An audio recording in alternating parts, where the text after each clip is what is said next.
First of all, I'll be honest.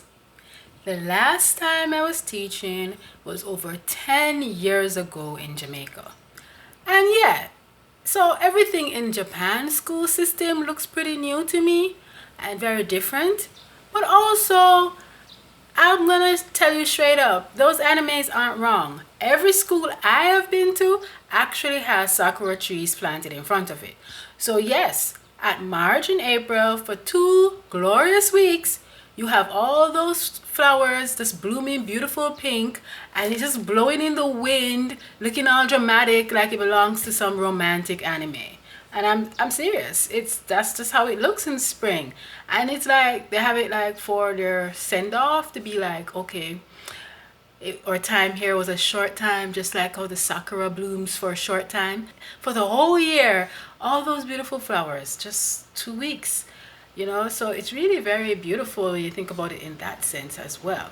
So that was one thing that really stood out to me, has something that I really like about Japanese schools, that whole putting it all together to make it fit. So they want to tell you about pretty flowers and how short their life is and how short their time was at school. So they plant a bunch of those flowers at the front of the school. But there's so many other cool things about Japanese schools. So that's what this video is about. Stay tuned. All right.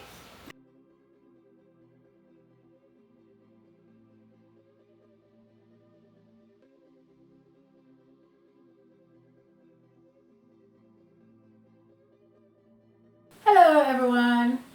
Welcome back to Cam's universe.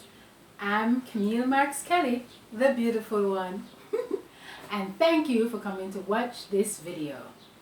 Alright, in today's video we're going to go through my top 5 things that I like about my schools in rural Japan. And of course, there's a nice little bonus, 3 things that I personally found to be weird. So stay tuned and straight out to the end to get the full 100, alright? Number 5, the display of artwork. So in my schools, in the staircase, their artwork is displayed. I mean, it's more so in the elementary than it is the junior high. The junior high is pretty basic. But when it comes to the elementary, it's elaborate. Like you have drawings, you have calligraphy, you have poems.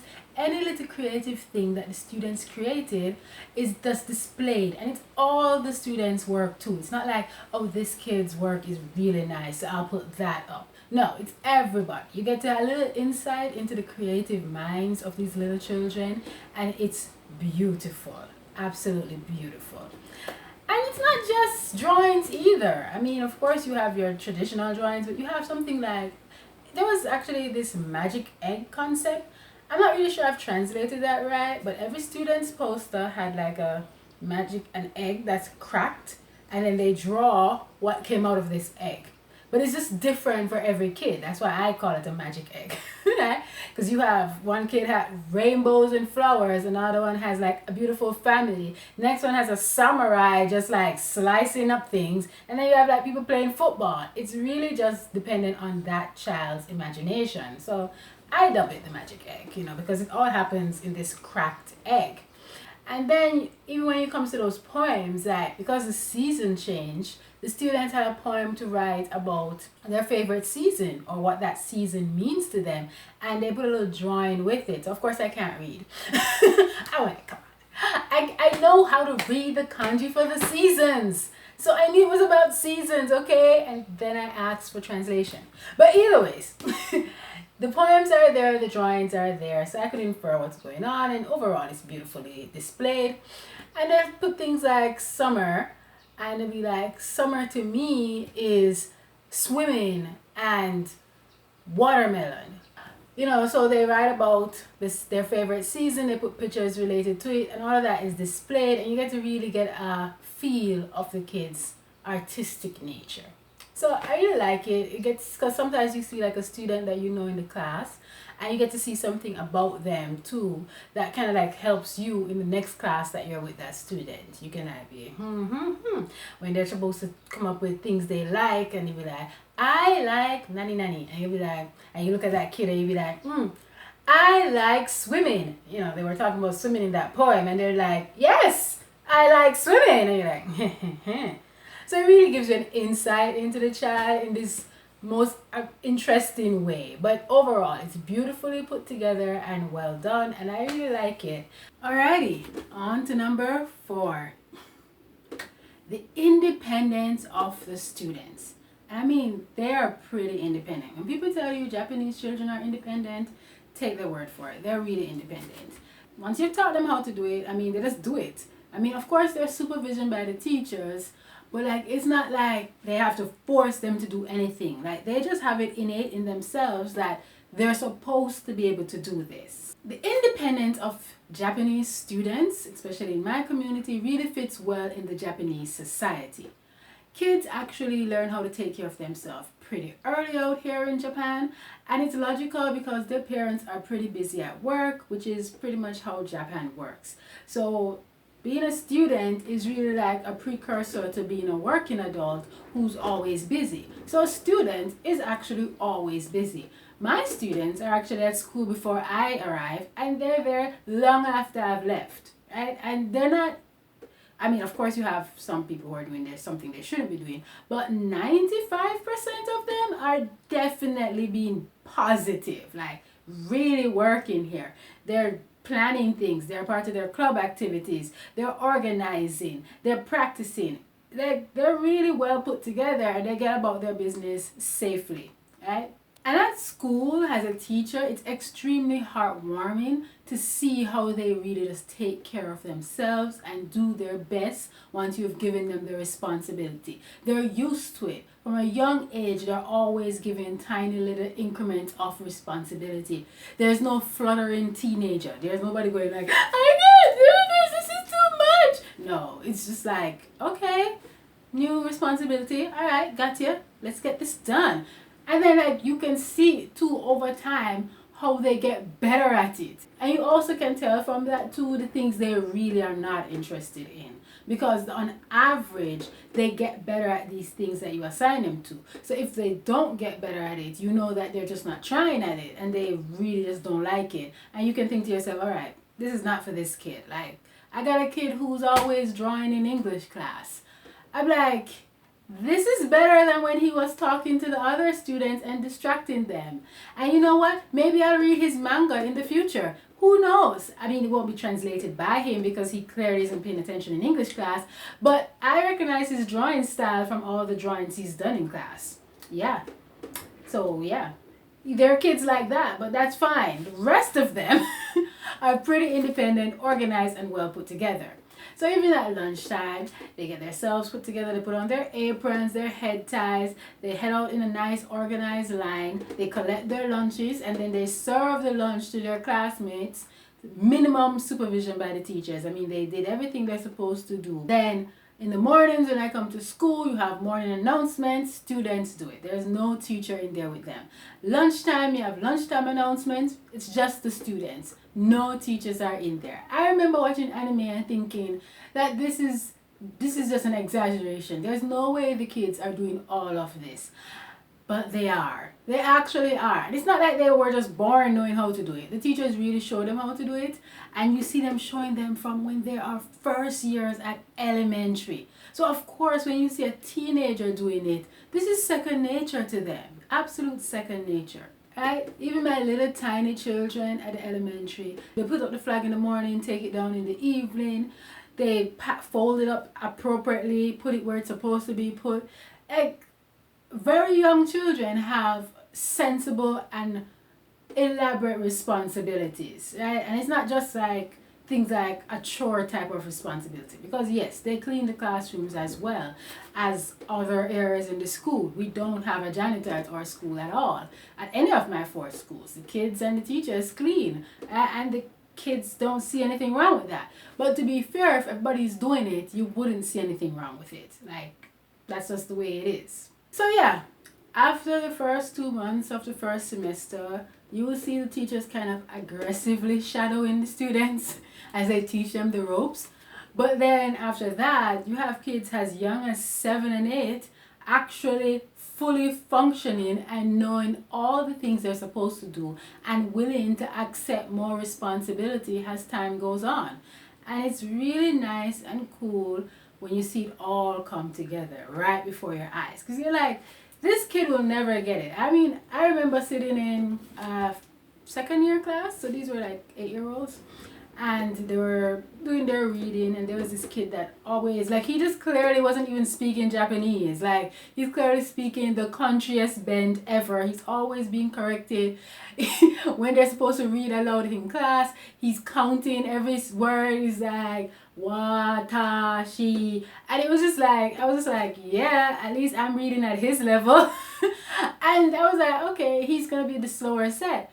And now he's like, he's making announcements at lunchtime. I mean, grant you, time has passed, right? He's making announcements at lunchtime. He's organizing things. I mean, he's still pretty troublesome actually, because he's a riot. But you see him taking his responsibilities, and what he's good at, he gets better at, right? And he just keeps working towards it, and everybody just keeps pushing forward. It's really nice. I like it. It's good when a plan comes together. Number 3, a bundle of sticks. You can easily break one stick.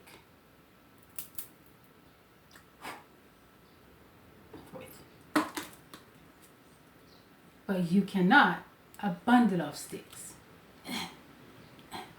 It's all about working together. That's what that phrase means.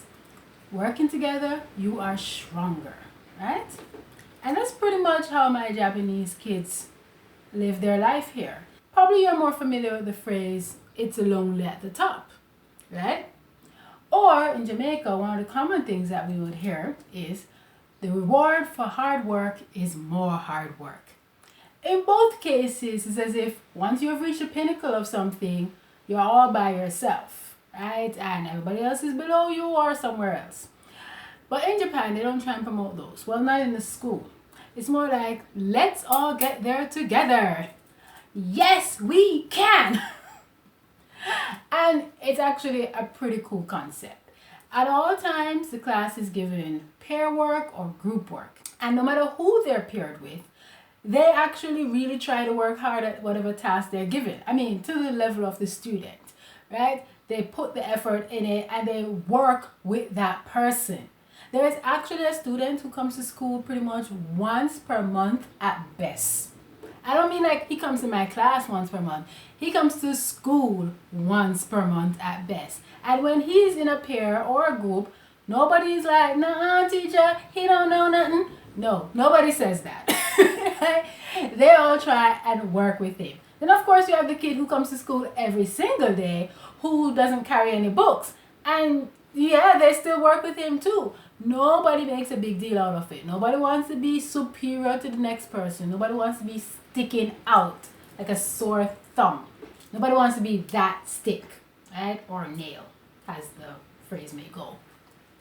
Everybody wants to get there all together. Nobody wants to be the fastest or the slowest. I mean, even when we give them individual work, which generally is like a writing activity, once they're finished, they now have to get up and help the other students who are lagging behind. Yeah. Like, the first time that happened, I was just like, he's really gonna do this? I mean, he worked so hard. I mean, she moved fast. She's the smartest. Oh, yeah, that does make sense. I mean, they always tell you at school that, if you teach somebody else how to do something, it reinforces your knowledge. But generally, nobody really did that. Yeah, nobody did that. You only probably did it for your friends, not for some generic classmate member. But here, especially in my schools, they do it. And honestly, I really like that. That is definitely on the top that I like about the school culture, right? Like, we're all going to get there together. We're going to be a bundle of sticks. Actually, I'll give you a little thing as to why this was more surprising to me. In the past, I actually had to watch management videos about how to organize people and such. Yeah, I was always that kind of person, in charge and large. Fine. But anyways, a lot of times the examples were of Japanese businesses. where they'll show you that the people are put into teams and then they work on a solution for whatever thing the company needed, and then they present it and then people give their comments and then they work as a team again. And I was like, how though? Like, I get it, you can be in a team, but like that dynamics, that work relationship seemed like they should have been friends in order for it to work that effectively. But now I see, now that I'm actually here teaching my kids and realize that from their 8, they're being told that they need to work together. So from their 8, when kids are the most selfish they ever be, because they're just learning about themselves, so it's all me, my, mine. From that stage, they're being told, no, you gotta work with a partner, you gotta work in a team, right? And then when they get to teenage stage, where they're more like, I don't even like you, you know how teenagers roll, they're like, they're still being told, you gotta work with a partner, you gotta work in a group. So it makes sense that when they're in the working world as adults and you tell them you gotta work with a partner, you gotta work in a group, it works. Unlike in my world, or my side of the world I should say, it's not a common trait. You usually want to be the one on top. You usually want to stand out. It's not a matter of this group mentality. It's like, yeah, I made it. I'm the Bill Gates of this shit. I am up here and the rest of you should have worked as hard as I am. But it's not like that here. Like, everything is pretty equal and they're all trying to get there. I mean, the fact that the school provides test books for everyone is just another way to look at it too. The fact that they all had the same starting point. Right? So yeah, the school provides the test books. Then each parent has to give a certain amount of money to make sure that their kids have all the other things they need. Right? And they all have to do it. You don't just see a kid comes to school and don't have it. Like, no matter how much you pretty much are sure that kid's family is a little bit poorer, nope. They have the things that get them there. It's all a matter of if they're going to go there themselves, but there's nothing holding them back. I mean, guess this is rural Japan just the same, so it's a little different than the city would be, but it's still pretty cool how they try to get there all together, no matter what disability or disadvantage the other person is at. There's a standard and they all need to get to it. All right, number 2, school lunch. Yes, school lunch. I can't speak for everyone, but in my community, school lunch is the bomb. I mean, it has its moments, but it's pretty good. Especially like International Day, which happens to be on a Friday. We always get bread though. I mean, you get like different types of soups, different types of ways of cooking meats, but there's always bread. Like, I think they think only Japanese people eat rice, so in order to make it international, they'll just put bread there. The top favorite, actually, for me and my students, is the curry. But don't get it twisted, this is still Japan. You can't trust everything or anything, you know, like vegetable curry that has pork in it. Yeah, and I was like, the Japanese says it's vegetable. I'm sure that word is vegetable. Yes, hi is vegetable. The English translation says vegetable. Why is there pork in my vegetable curry? I have a problem with the pig, but I needed to know. So I asked the English speaking teacher. And they're like, why? Because it's in the ingredients, that's why. Yeah. And then I remembered, there's no point in asking why in Japan, because you pretty much turn yourself into a meme.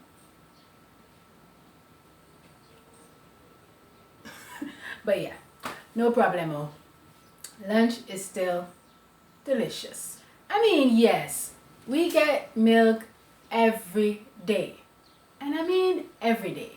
Monday, Tuesday, Wednesday, Thursday, Friday. And once a year in my area, we get whale. Yeah, the big sea creature, whale. And of course, there's that natto, the bane of my existence. But 90% of the time, you actually get something really good. Like 90%. That is far better than a passing grade, right? And then while it's not that entertaining to talk with the kids, There are moments when the little baby ones see something for the first time and they look at you all innocently and go, "Oh, Ishinaska? Is it delicious?" And I'd be like, "Hi." I mean, it was really funny when they asked me about chocolate fudge. It's like, this is the first time they ever had it. So it was brown. They didn't know what was going on here. So when you think about it in that sense, yeah, it's a good question to ask. Is it delicious? I mean, it doesn't look like it would be, right? But yeah, there's that. As well as there are moments when I see the food and I don't know what's going on with it. I got like, what am I supposed to do with this seaweed? I don't get it. Do I put it in the soup? It looks a little big.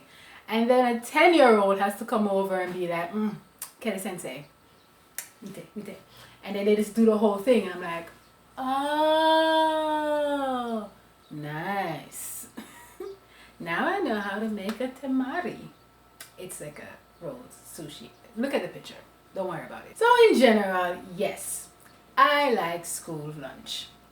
Overall though, I'm actually a foodie, so food would always be on my top anything list. If I really was supposed to rank the world, countries, or anything else, food has to be there, right?